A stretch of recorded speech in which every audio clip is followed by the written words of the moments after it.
오늘도 주님 앞에 나와 예배하는 모든 성도님들 가정에 주 하나님이 채우시는 영과 육이 풍성해지는 은혜가 있기를 간절히 소망합니다. 오늘은 제가 기도문 한 편을 읽어 드리도록 하겠습니다. 한번 누구의 기도문인지 한번 맞춰 보십시오. 내가 고통 중에 주께 부르짖었더니 주께서는 나에게 응답하셨으며, 내가 무덤과 같은 곳에서 주의 도움을 구하였더니 주께서 내 음성을 들으셨습니다. 주께서 나를 바다 깊은 곳에 던지셨으므로 물이 나를 두르고 주의 큰 파도가 나를 덮쳤습니다. 내가 주 앞에서 쫓겨났으나 나는 다시 주의 성전을 바라보겠다고 말하였습니다. 물이 나를 덮쳐 내가 바다 깊은 곳에 빠졌을 때 바다풀이 내 머리를 휘감았습니다. 내가 해저의 산 밑바닥까지 내려가 죽음의 땅에 갇혀 있었으나 나의 하나님 여호와여, 주께서 내 생명을 죽음에서 구해내셨습니다. 내 생명이 서서히 사라져 갈 때 내가 다시 한번 여호와를 생각하며 기도하였더니 성전에 계시는 주께서 내 기도를 들으셨습니다. 무가치한 우상을 숭배하는 자들은 주의 자비를 저버린 자들입니다. 그러나 나는 감사의 노래로 주께 제사를 드리며 내가 서약한 것을 지키겠습니다. 구원은 여호와께서 주시는 것입니다. 어떻습니까? 혹시 누구의 기도문인지 아시겠습니까? 조금 힌트가 될 법한 구절이 있는데요. 바다 깊은 곳, 물이 나를 덮쳐 바다 깊은 곳에 빠졌을 때라는 그런 구절이 있습니다. 누구의 기도문인지 짐작이 가시죠? 바로 요나입니다. 요나는 북이스라엘에 사역하였던 예언자였습니다. 그는 하나님으로부터 아수르 수도인 느느웨에 가서 하나님의 심판을 외치라, 그리고 회개하라고 명령을 받았습니다. 당시 이스라엘 백성들은 아수르라는 나라를 통해서 무척이나 많은 괴롭힘을 받고 있었을 때였습니다. 요나는 니느웨 사람들에게 회개하여 화를 면하는 것이 너무나도 싫었습니다. 그래서 하나님의 명령을 거역하고 다시스로 가는 배에 탔다가 풍랑을 만나게 되어서 바다에 던져지게 되었습니다. 그때 요나는 큰 고기 뱃속에 철저히 회개하였습니다. 그것이 바로 오늘 우리가 읽었던, 조금 전에 제가 읽어드렸던 그 내용입니다. 회개한 다음에 느느웨로 가서 하나님의 심판을 외쳤으며 느느웨를 향한 하나님의 사랑을 알게 되었던 것을 그가 고백하는 것을 우리가 요나서를 통해서 알 수가 있습니다. 우리를 향한 하나님의 사랑을 알고 또 주님을 따르는 제자로 살아가는 것은 어쩌면 모든 그리스도인이 지향하며 나아가야 될 모습이기도 합니다. 하지만 요나와 같이 다른 사람을 향해 하나님의 사랑을 전하지 않고 부정하는 경우가 종종 있습니다. 요나의 태도는 극히 인간적인 모습으로서 우리 자신이 싫어하는 것을 하지 않았다는 것을 알 수가 있습니다.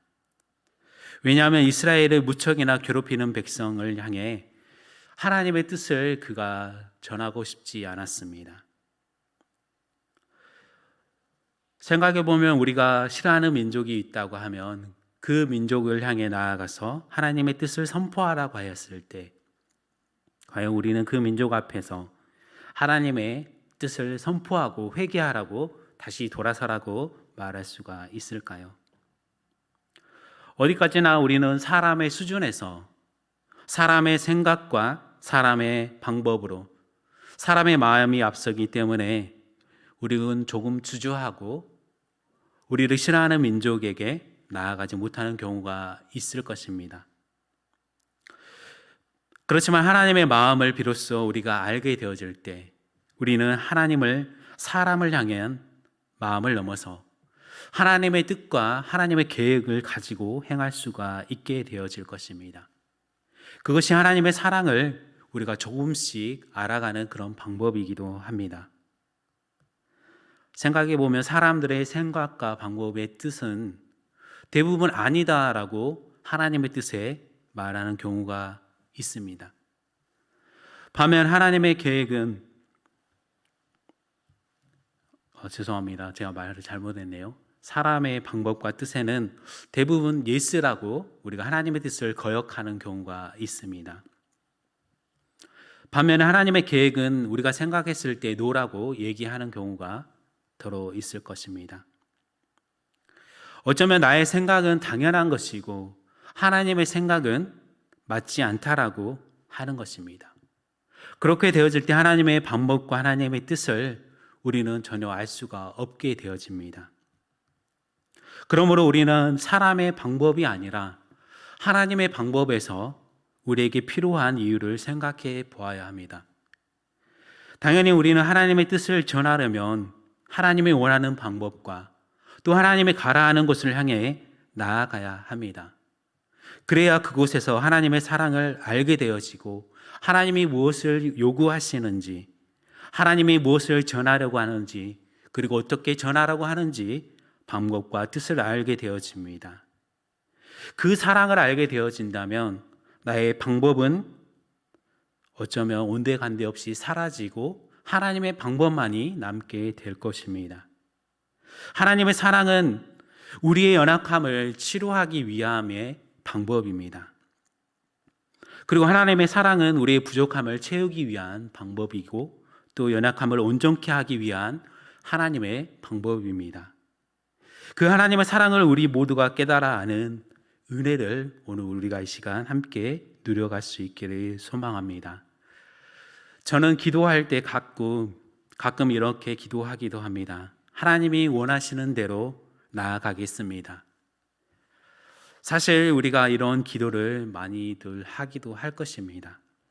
그런데 막상 어떤 문제에 우리가 직면하게 되었을 때, 우리가 결정해야 됐을 때, 하나님의 방법과 사람의 방법으로 인해서 결정하게 되었을 때, 우리는 이렇게 기도하면서 저 자신도 그렇게 하나님의 방법에 맞춰서 그렇게 하겠습니다 라고 행하지 못하는 모습을 볼 때가 있었습니다.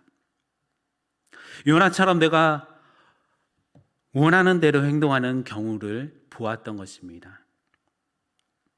그러면서 또다시 요나처럼 다시 회개하게 되어집니다.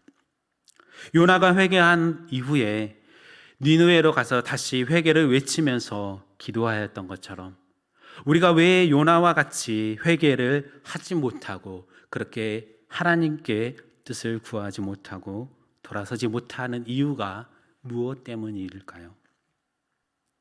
오늘 본문을 통해서 빈곤하고 궁핍하기 때문이라는 것을 우리에게 알려주고 있습니다. 여기에 많은 무리들이 예수님 곁으로 몰려왔습니다. 그들에게 빈곤하고 궁핍한 것이 무엇이 있었을까요? 오늘 본문 33절 말씀에 보면 많은 사람들이 그곳에 달려와 그들보다 먼저 갔더라라고 얘기합니다. 많은 무리들이 무엇이 빈곤하고 궁핍하였을까요? 본문 30절은 사도들이 자기들이 행하였던 일, 그리고 가르쳤던 일을 예수님께 먼저 와서 낱낱이 구하였다라고 말하고 있었습니다.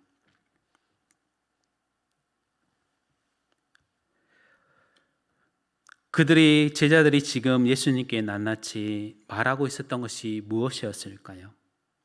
그들 스스로 행하였던 일과 가르쳤던 일들이 속상하거나 힘들어서가 아니었습니다. 놀라운 일들을 행하였고 그 능력이 도저히 자신들이 믿겨지지 않은 일들에게 감격하고 말하였던 것임을 볼 수가 있었습니다. 가르쳤던 제자들만이 감격을 받았던 것이 아니라 그 감격적인 현상에서 감격적인 일을 겪었던 많은 무리의 사람들이 제자들을 먼저 찾아 나섰던 것입니다. 그들이 제자들을 더 간절히 찾았던 이유가 무엇이었습니까? 제자들이 행하였던 일들이 무엇이었을까요? 그들은 연약한 자를 고치고 복음을 선포하는 것이었습니다. 복음을 듣지 못하였거나 자신들의 몸을 치료받기를 원하였던 무리들이 더 간절히 찾곤 하였던 것입니다. 다시 말해 많은 사람들의 빈곤과 궁핍은 그들의 마음의 갈급함 때문이었음을 우리에게 알려주고 있습니다.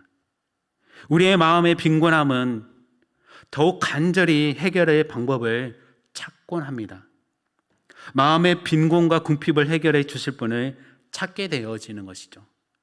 그들의 이런 간절함은 예수님을 더 만나봐야 되겠다, 그런 열심과 열정으로 그들 마음 가운데 자리하게 되어집니다. 그렇게 그들의 열심을 보신 예수님은 긍휼의 마음을 갖게 되었습니다. 그래서 오늘 34절 목장 없는 양 같다라고 그렇게 말씀하였습니다. 그들의 마음의 빈곤과 궁핍함을 보고 열심과 열정을 일으켰지만 다른 사람으로서 하여금 긍휼함을 불러일으키기도 한다는 것을 우리에게 알려주고 있습니다. 또한 여기 모인 무리들의 빈곤과 궁핍함은 영적인 갈급함 때문이었습니다. 예수님은 많은 무리들의 영적인 상태를 보시고 목자 없는 양 같다라고 하여서 그렇게 말씀하면서 불쌍히 여기셨습니다. 여기서 불쌍히 여기셨다는 그 긍휼의 마음이 움직여졌고 그 본래적인 의미를 갖고 있습니다. 긍휼로 마음이 움직여진 이유가 그들에게 목자가 없었기 때문입니다. 목자가 없다면 갈 바를 알지 못하게 되어질 것입니다. 어떠한 길이 생명의 길인지, 그리고 어떠한 길이 사망의 길인지 분별하여서 인도하는 이가 없었다는 것입니다. 목자라는 단어는 영어로 shepherd라고 얘기합니다. 여기에 더 굿이 붙으면 더 굿 shepherd인데 이것은 예수 그리스도를 말하고 있습니다. 그래서 요한복음 10장 11절에 나는 선한 목자다라는 그런 표현이 더 굿 shepherd라고 그렇게 표현되어지기도 합니다. 그러니 그들에게 있어야 할 영적 지도자가 바로 예수 그리스도인 것입니다. 예수 그리스도가 과연 어떠한 분이셨습니까? 하나님의 아들이시며 우리를 죄에서 구원하여 주시고 죽음에서 부활하여 주신 분입니다. 그래서 로마서 1장 4절 말씀에 성결의 영으로는 죽은 자들 가운데서 부활하사 능력으로 하나님의 아들로 선포되었으니 곧 우리 주 예수 그리스도시니라 라고 하였습니다. 선한 목자가 없는 무리들의 영적인 상태가 빈곤함과 궁핍함 그 자체였기 때문에 그들의 영적으로는 갈급할 수밖에 없었던 것입니다. 또한 여기에 모인 무리들의 빈곤과 궁핍의 또 다른 하나는 안식처에 대한 갈급함이 내포되어 있습니다. 마태복음 8장 20절 말씀에 예수님께서 이런 말씀하십니다. 여우도 굴이 있고 공중에 새도 거처가 있으되 인자는 머리 둘 곳이 없다라고 하였습니다. 과연 우리는 영원한 안식처를 어디로 생각하고 살아가고 있습니까?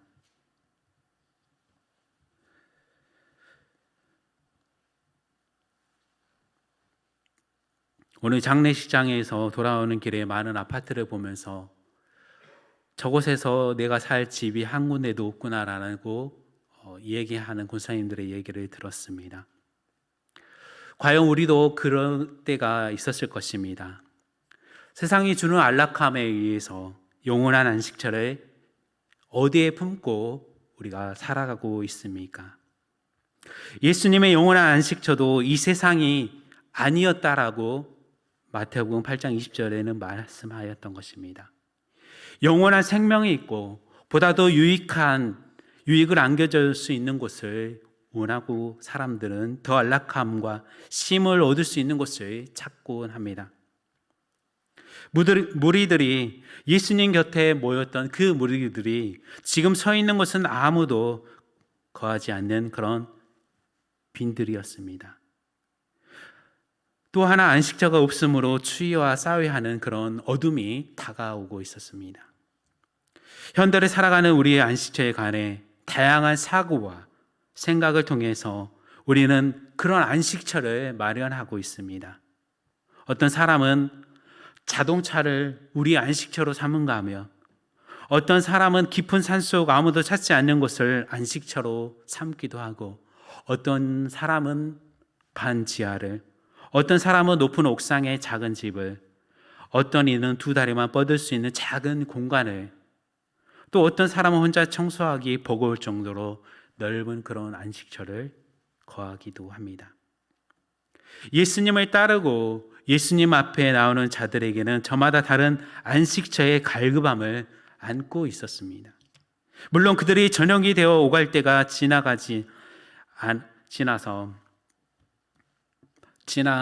때가 있을 수 있겠지만, 그들의 안식처는 바로 지금 예수님과 함께 하는 곳, 안식처가 그들에게 진정한 안식처가 될 것입니다. 그러하였기 때문에 지금까지 자신들이 생각하였던 안식처는 사라져 버릴 것임을 그들 또한 알게 되었던 것입니다. 마지막으로 여기 모인 무리들의 빈곤과 궁핍은 양식의 갈급함 때문이었습니다. 36절에 제자들은 예수님에게 무엇을 사 먹게 하옵소서라고 그렇게 말하는 것을 볼 수가 있습니다. 예수님이 좋아서 많은 무리들이 함께 모였습니다. 지금 그들은 무척이나 양식의 갈급함을 컸던 것을 볼 수가 있습니다. 만약 모임 이들이 양식이 풍족하였다면 물고기 2마리와 보리떡 5개가 전부였겠습니까? 먹을 양식이 풍족하였다면 제자들이 먹을 것을 사 먹게 하라고 말할 수 있었을까요? 모임 무리들에게 어쩌면 가장 큰 갈급함이 먹는 것이 문제가 되지 않을까요? 종종 우리는 밥을 밖에서 먹을 때가 있습니다. 오늘 저녁도 밖에서 밥을 먹었는데요, 밥을 맛있게 먹고 나면 막상 밥을 먹고 있을 때 이런 생각이 들곤 합니다. 참 잘 먹고 산다. 그렇지 않습니까? 우리는 무엇을 먹을지 몰라 고민하고 잘 먹고 산다라는 생각은 우리의 식습관으로 참으로 좋아졌다라는 것을 얘기해 주고 있습니다. 그런데 막상 예수님 곁에 왔던 무리들은 먹을 양식의 갈급함으로 빈곤하고 궁핍함을 처해 있는 그런 상황이었습니다.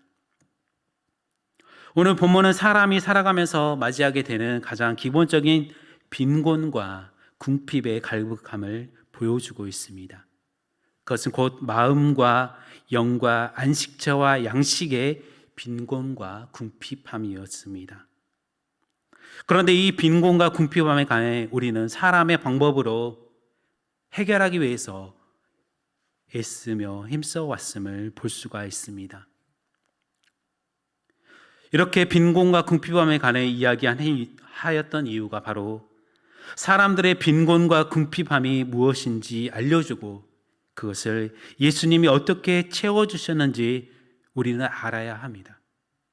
사람의 방법으로 마음의 갈급함이나 영혼의 갈급함을 채우기 위해서 어떤 노력을 하고 있을까요?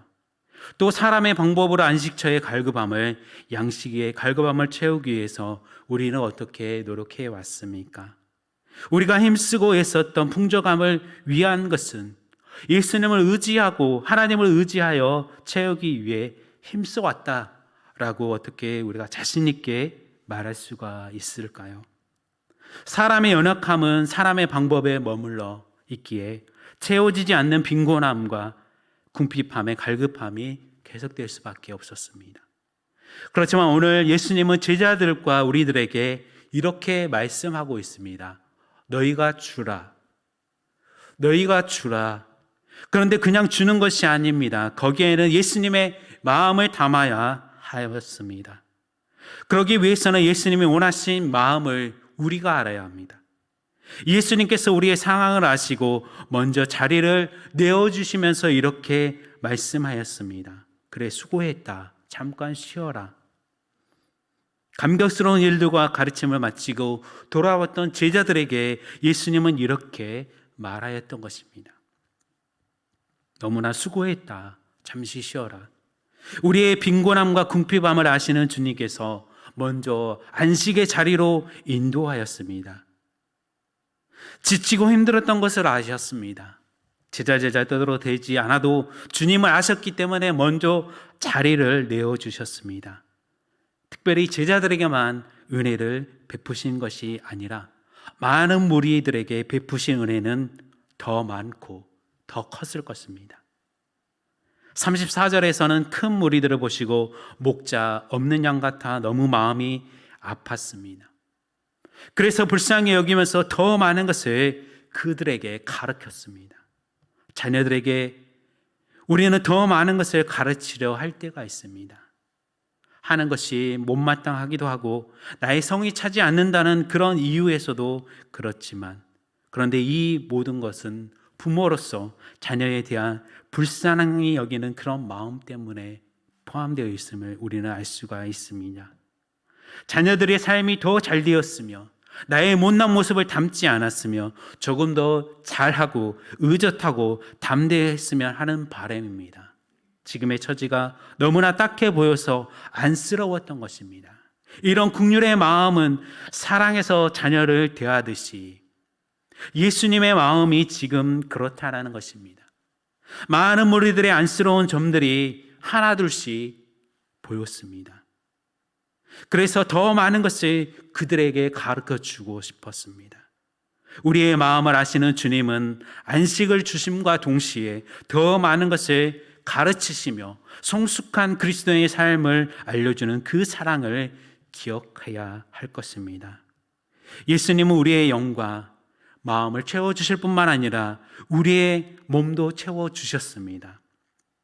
오늘의 말씀의 제목처럼 너희가 주라, 이것은 우리의 양식을 채워주라는 것이기도 합니다. 그렇지만 특별한 것은 아니었습니다. 제자들은 많은 무리들이 모였기에 그들에게 모두 먹을 것을 채우기에는 감당할 수 없겠다라는 그런 생각을 하였습니다. 그런데 예수님의 마음은 나에게 있었고 나로 하여금 먹이게 하라는 것이었습니다. 뭔가 특별한 것이 있어서가 아니라 더 큰 것을 원하지가 않았습니다. 단지 우리가 가지고 있는 것이면 충분하다라고 예수님은 얘기하면서 너희가 주라라고 얘기하였던 것입니다. 성인 남성만 5,000명이나 되는 사람들의 먹을 양식을 준비한다고 하였을 때 당연히 우리는 제자들처럼 생각할 것입니다. 일일이 다 챙겨줄 수가 없으니 직접 모인 무리들로 하여금 각자 해결하는 것이 마땅하다라고 하였을 것입니다. 하지만 예수님은 보리떡 2개와 물고기 2개가 전부이지만 그것으로 충분하다고 여기신 것입니다. 비록 작은 것일지라도 주님의 손에 붙들리게 되어지게 되면 우리의 몸도 채워주실 뿐만 아니라 그 작은 것으로 인해서 우리의 삶이 풍족해질 뿐만 아니라 우리가 함께 모인 많은 무리들에게도 풍족한 은혜를 경험으로 채워주실 것입니다. 예수님의 마음은 이처럼 제자들에게 안식을 주었고 목자 없는 양같이 불쌍히 여기면서 더 많은 것을 가르쳐 주셨고 이제는 먹을 양식도 풍족하게 채워주었습니다. 그래서 부족함이 없는 사랑을 보여주었습니다.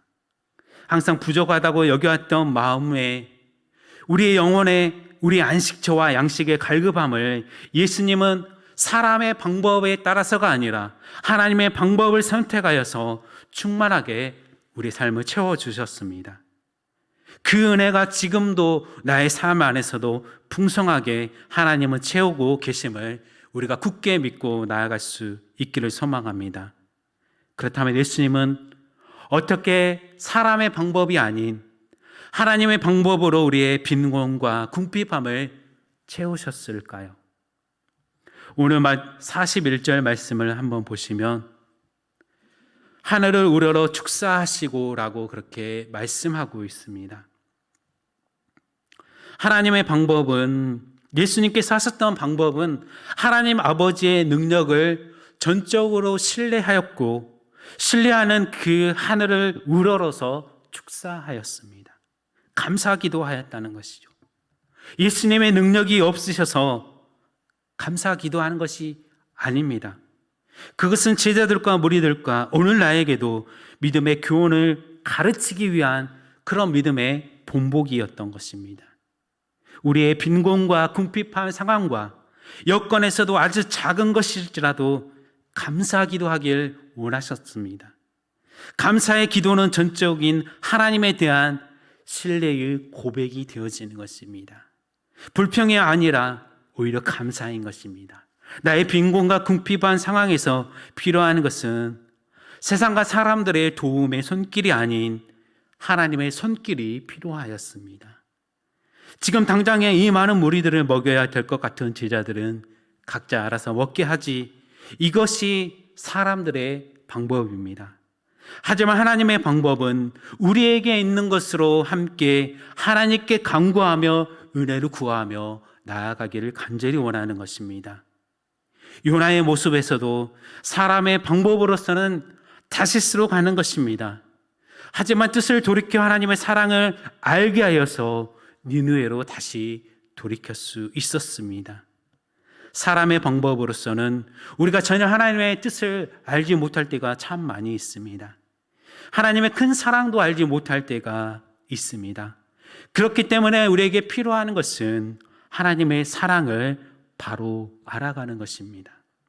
너희가 주라 그렇게 말씀하였을 때 사람의 방법을 아세요. 이것도 되겠습니까? 이렇게 보잘것없는 것에 너무 민망해서 안 되겠습니다 라고 말하기 전에 주님이 사용하실 것이야, 주님이 알아서 풍족하게 하실 것이다라는 그런 믿음의 고백으로 그 사랑을 비로소 깨닫게 되어진다면 주님께서는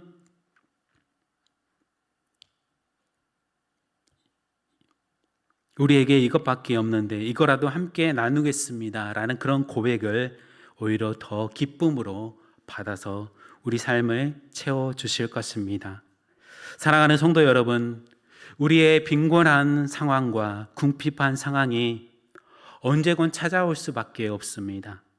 마음의 빈곤함이나 영적인 궁핍함이나 안식처와 양식의 빈곤함과 궁핍한 모양으로 찾아올 수 있을 것입니다.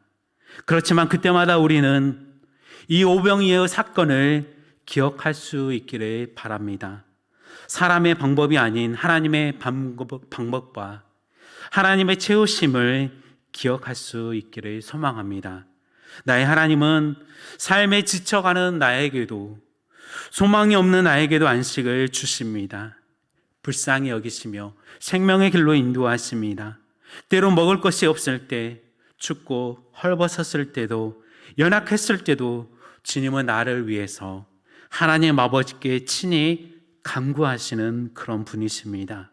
그러므로 우리는 하나님께 감사 기도만 아뢰었으면 합니다. 하나님을 전적으로 신뢰했으면 합니다. 하나님께 전혀 소망을 두었으면 합니다.